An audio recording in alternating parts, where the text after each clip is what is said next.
Si la plupart des ménagères lavent leur linge elles-mêmes, les plus aisées font appel à des blanchisseuses professionnelles. Au-delà d'une pratique courante de la vie domestique, il s'agit bien d'un métier à part entière.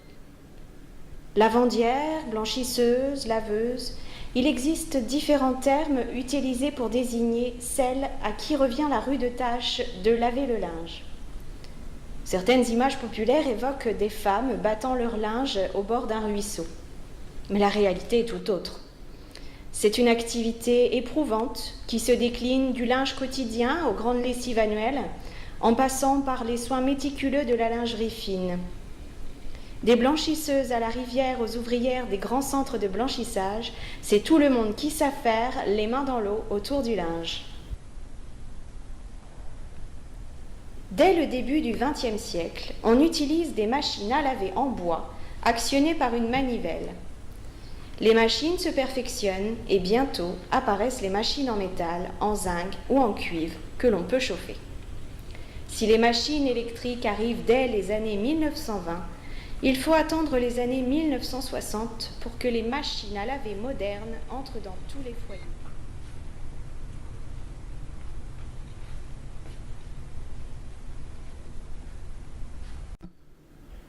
Pour commencer, je dispose mon trépied, ainsi je suis à la bonne hauteur pour travailler. Sur celui-ci, je dépose le baquet en zinc dans lequel je verse de l'eau bouillante. J'y mets le linge à l'aide d'une pince à linge pour ne pas me brûler. Dès que celui-ci est suffisamment imbibé, je place dans le baquet en travers une planche à laver. J'attrape le linge humide, toujours à l'aide de la pince à linge, et je le dépose sur la planche à laver.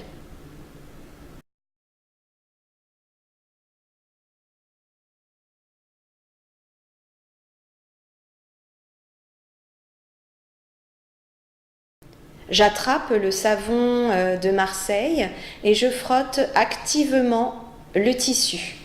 J'aurais pu utiliser une brosse.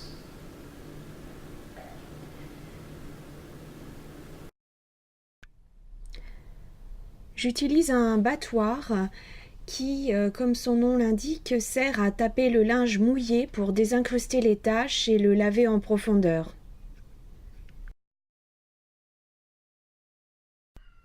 Puis je rince le linge. Selon l'état du linge, je peux recommencer l'étape plusieurs fois. Enfin, j'essore le linge en tordant le tissu.